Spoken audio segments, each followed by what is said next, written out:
apparently rolling live, and all I can say is It's this: embarrassing. It's a disgrace. That's what it is, a disgrace. it is a disgrace. It ain't gonna be pretty, this show today. Um, Coming off from the international breaks with a brilliant 4-3 win over Liverpool, and witnessing this performance was absolutely abomination, according to my opinion. Did I expect this? I had a little bit of a butterflies in my stomach to say this is Brentford. We were playing away at the Brentford Community Stadium, and the football that we played today was absolutely diabolical, and the lineup as well. We started off doing the warm-up show, and we just finished off the watch-along, and I kept saying to myself, why again are we doing exactly the same thing? We got lucky. We got damn lucky to actually be 1-1 up, to be honest. And even if we have been able to win this game with 1-0, we didn't deserve it. We were shit. Honest to God, pure shit. Dog poo, we bottled it. Now we are 8 points away drift from the fifth.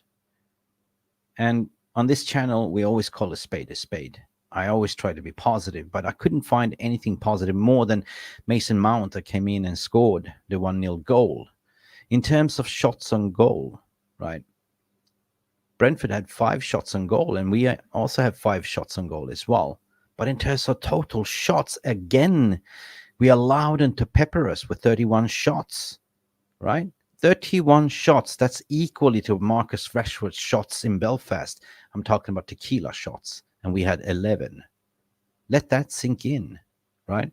Onana goalkeeping same 4 saves. He was great, but on the other hand, their goalkeeper also had 4 saves. Arguably to say, if Brentford had their shooting boots on today, we would most likely see another 4-0 or 4-1 repeat. But I just didn't get it. I just didn't get it. Brentford are fighting relegation, and we are, arguably chasing top 4. But with slim pickings in a way, looking at Spurs, hoping that they will lose the remaining of their fixtures, which they're playing top 4. That's not what Manchester United is all about. We should be playing our game as what we did the first 18 minutes, according to my opinion, was kind of good football, the first 18. But as soon as they start laying pressure on us, we crumbled again. And I thought to myself in the halftime, we got lucky there.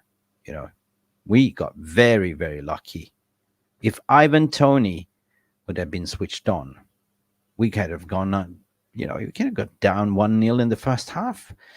But at the end of the day, it is always the hopes that kills you, and this is our season. It's been a yo-yo season. And, to remind myself again that the way we dropped off from Champions League was the same way we lost today.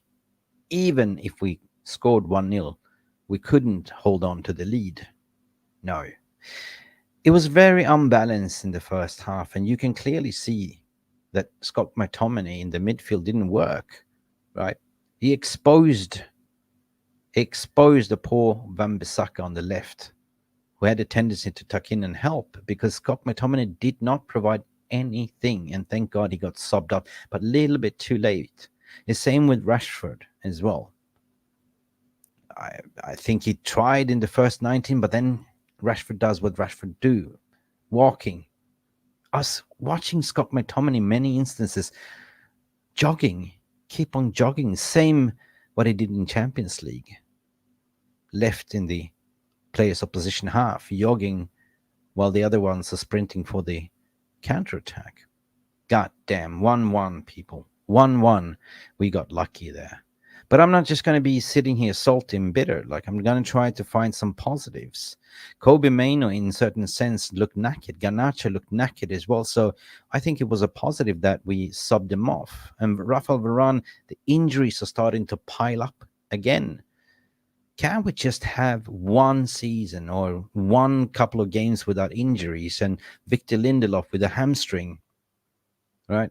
You pull in a rusty, I'm talking about Licha.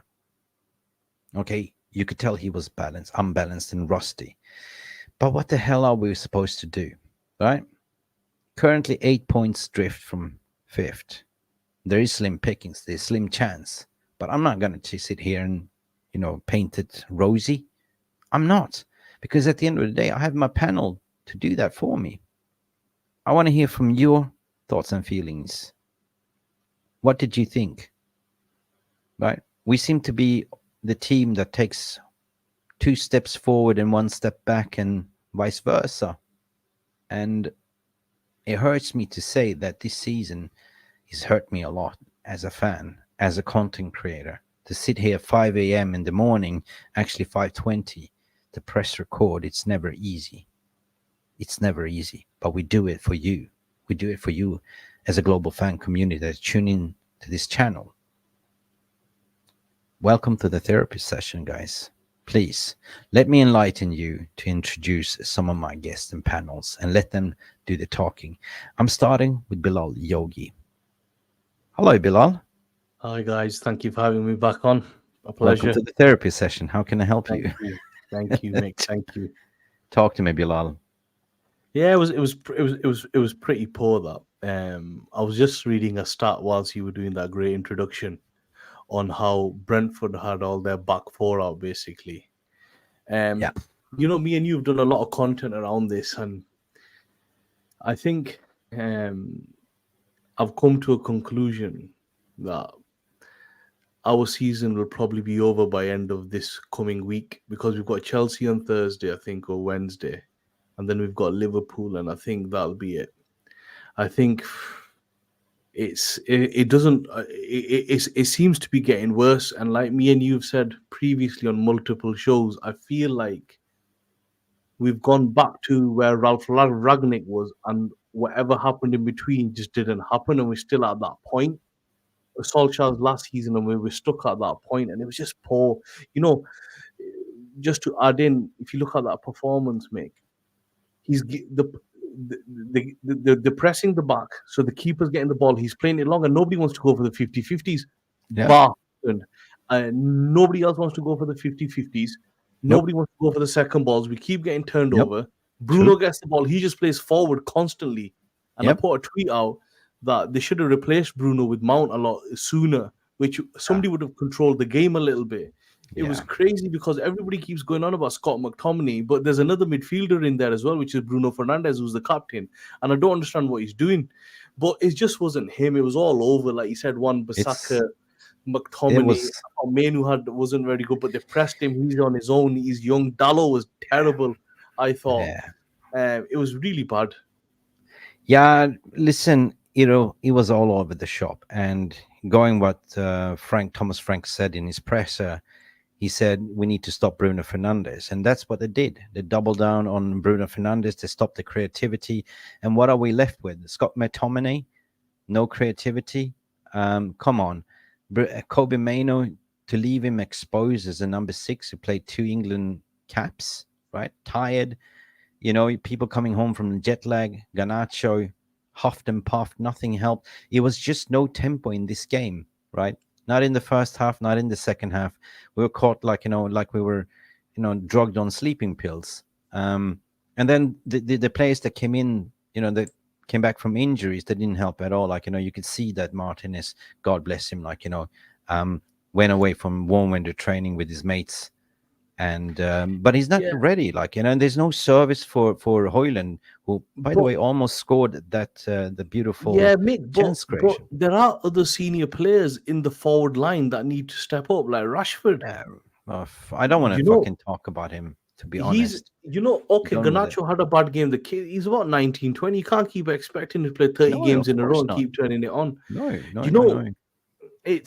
But what I mean is, the fundamentals of the game is you've got to win your 50-50s, you've got to win your individual battles, and you've got to win the second ball. First ball, second balls, nothing. All right. So here's my take on it. When you say first balls and second balls, we didn't play out from the back. We were just pinging them, right? What's the purpose of playing out from the back and you're pinging long balls and you're losing the first ball and the second ball, right? Bar Rasmus Højlund, nobody wants to go for the header or the second ball because Bruno stands there at an angle hoping the fucking other guy gets it.